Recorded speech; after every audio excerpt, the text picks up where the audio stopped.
ಬಗ್ಗೆ ಒಂದು ಪುಸ್ತಕ ಬರ್ತು ಇಡೀ ಪ್ರಪಂಚಕ್ಕೆ ಅವನು ಯಾರು ಅಂತ ತೋರಿಸ್ತೀನಿ ಸರ್. ಎಷ್ಟೇ ವರ್ಷಗಳಾದ್ರೂ ಪರವಾಗಿಲ್ಲ, ಒಂದೊಂದು ಎವಿಡೆನ್ಸ್ ಕಲೆಕ್ಟ್ ಮಾಡಿ ಪ್ರೂಫ್ ಸಮೇತ ಹೇಳ್ತೀನಿ. ಏನಂತ ಹೇಳ್ತೀರಾ ಸರ್?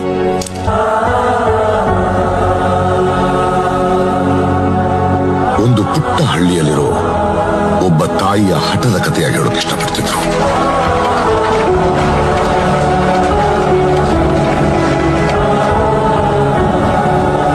ಹೇಗ್ ಸಾಯ್ಬೇಕು ಅಂತ ಅವನೇ ಬರ್ಕೊಂಡಿದ್ದ, ಆದ್ರೆ ಅವನ್ ಹೇಗ್ ಬದುಕ್ತಾ ಅಂತ ನಾನ್ ಬರಿತೀನಿ.